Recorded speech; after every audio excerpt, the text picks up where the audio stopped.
투자 유망 기업을 미리 발굴해보는 미스터 스몰캡 시간입니다. 오늘도 리서치 아름의 이동현 대표 함께하십니다. 대표님 안녕하십니까? 네, 안녕하세요. 네, 오늘은 어떤 기업 소개해 주실지 간단히 소개해 주십시오. 네, 금일 소개해 드릴 종목은 한미글로벌이라는 업체입니다. 네, 이 96년도에 설립된 업체고요. 국내 최초의 건설사업 관리회사, 일명 CM회사라고 하죠. 이 과거 94년도에 성수대교 붕괴, 95년도에 삼풍백화점 붕괴 이런 비극적인 일이 있었는데 예, 국내에서도 건설 사업의 이 기획부터 설계, 발주, 시공까지 이 통으로 전반적으로 관리하는 이 관리 감독하는 CM 사업에 대한 필요성이 대두되면서 설립된 회사고요. 예. 최근에 반도체 공장, 배터리 공장, 데이터 센터 등 이 글로벌 기업들의 신규 투자 확대에 따라서 이 하이테크 부분의 CM 부분 이 고성장하기 예상이 되기 때문에 금일 소개드리고자 합니다. 네, 한미글로벌 이 국내 최초의 건설 사업 관리 회사라고 이야기 말씀하셨는데 이 CM 사업 저도 구체적으로 잘 모르겠거든요. 좀 설명해 주신다면요. 네, 일종의 이게 CM 사업은요. 예. 건축물을 발주하는 사람, 발주하는 사람이 발주를 하면은 시공사가 알아서 진행을 하게 됩니다. 예. 그런데 시공이 제대로 되어 있는지 확인이 불가능하죠. 그렇죠. 그렇기 때문에 이 설계부터 시작해서 시공단까지 전문적인 엔지니어를 투입하면서 예. 이 프로젝트의 전 과정을 관리 감독하는 사업입니다. 이 CM 서비스를 이용하면 건설 원가의 한 5에서 7% 정도 절감이 가능하고요. 네. 공기도 한 10% 정도 절감이 가능하기 때문에 선진국에서는 이미 좀 활성화된 사업이고요. CM 사업 자체가 이제 수수료 비즈니스이기 때문에 총 사업비의 2에서 4% 정도를 수수료로 수취합니다. 그러면서 이 공기 전반에 걸쳐서 시뮬레이션을 통해서 어떻게 공기가 잘 진행되고 있는지 계속적으로 팔로우업을 하고요. 회사는 상암 월드컵 경기장, 타워팰리스, 롯데월드타워 등 이런 큰 규모의 랜드마크부터 시작해서 예. 삼성 반도체 공장, 남극의 이제 장보고과학기지 네. 이런 시설 투자를 CM을 진행하면서 국내에서는 약 2,500건이 넘는 레퍼런스를 보유하고 있는 경쟁력 있는 회사입니다. 네, 그렇군요. 자, 그럼 국내 CM 사업은 지금 어느 정도 확장성이 있나요?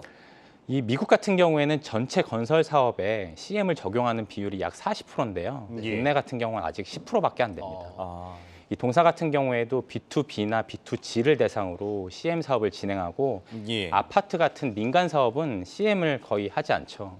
현재 비중은 굉장히 낮은 상황인데 최근에 좀 상황이 좀 바뀌었습니다. 이 광주 아이파크 붕괴 사고가 있었죠. 그렇죠. 예. 그러면서 시공사의 신뢰도 문제가 좀 불거졌습니다. 그러면서 이 CM이 이제 선택이 아닌 필수로 자리 잡게 되는 구간이 될 예. 것 같고요. 민간 시장에서 CM 채택률의 상승과 더불어 재건축도 있기 때문에 CM 채택 비율이 점진적으로 국내에서도 올라갈 것으로 기대하고 있는 상황입니다. 그렇다면 좀 해외 CM 사업 부분 성과는 좀 어떻게 돼가고 있나요? 이 동사 같은 경우에는 글로벌 58개국에 진출하고 있는 상황이고요. 전 예. 세계 CM 순위는 약 11위 정도 하고 있는 상황입니다. 이 2011년도 미국의 오텍이라는 회사를 인수하면서 미국 시장에 진출했고 미국의 건설 경기 호조로 인해서 매년 10% 이상의 매출과 이익이 성장하고 있고요. 예. 현재 진행 중인 의미 있는 프로젝트는 사우디의 네옴 신도시 프로젝트인데 이게 약 600조 가량이 투자되는 대규모의 신도시 사업입니다. 네. 면적 기준으로는 경기도의 한 2배가 정도 될 것 같고요. 일부 초기에 이 수주한 레코드가 있기 때문에 향후 진행 상황에 따라 추가 수주가 가능한 상황입니다.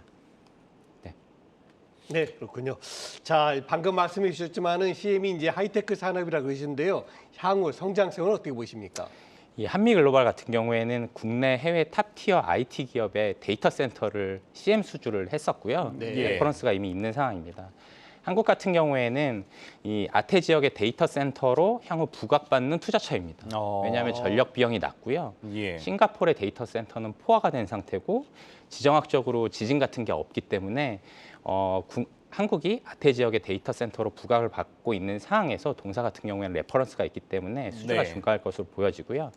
최근에 이제 바이든 대통령이 방문을 했죠. 예. 이제 그러면서 반도체나 2차 전지에 투자를 하겠다라고 언급을 했었고 대기업들이 줄지어서 투자를 발표했습니다. 글쎄요. 네네. 그러면서 이 동사 같은 경우에는 삼성 반도체 중국, 베트남 반도체 공장에 한 20년 정도 CM 용역을 진행해왔던 상황이고요. 예. 국내 배터리 3사하고도 지속적으로 CM 수주를 했던 상황입니다. 그래서 향후 이제 북미 지역 투자나 국내 대기업 투자들에 있어서 공격적인 투자에 있어서 동사의 수주 가능성이 높아지고 있는 상황입니다. 뭐 앞으로 북미 지역 투자와 이제 국내 대기업들의 공격적인 투자가 이루어지면서 이제 수주 증가가 기대된다고 그랬는데 그렇다면 저희 한미글로벌 좀 실적하고 투자 포인트 짚어주신다면요? 이 작년 기준으로 매출액이 2,700억이었는데 예. 올해는 약 30% 성장한 3,500억이 예상됩니다. 네, 영업이익도 23% 성장한 240억 정도가 예상이 되고요. 1분기 별도 기준으로 매출액이 38%, 이익이 56% 이미 성장한 상황이기 때문에 예. 저희가 확인해 본 바로는 2분기 또 1분기보다는 실적이 더 양호할 것으로 보여집니다. 배당 성향도 30% 정도 주고요. 네. 시가 기준으로 배당 수익률이 3.5%. 올해 실적이 좋아지기 때문에 배당 수익률도 더 높아질 가능성이 높습니다. 올해 예상 EPS 1,660원에 PR 10배를 적용해서 16,650원, 업사이드 한 30% 정도 적용 가능할 것으로 보여지고요. CM 사업이 통상 건설 경기보다 이 건설 경기의 영향을 좀 덜 받거든요. 그래서 예. PR 10배는 좀 보수적으로 적용했다고 생각하시면 될 것 같습니다. 네, 오늘은 국내 최초 건설 사업 관리 회사 이 한미글로벌에 대해서 알아봤습니다. 이동현 리서치 RM 대표였습니다. 말씀 고맙습니다. 네, 감사합니다.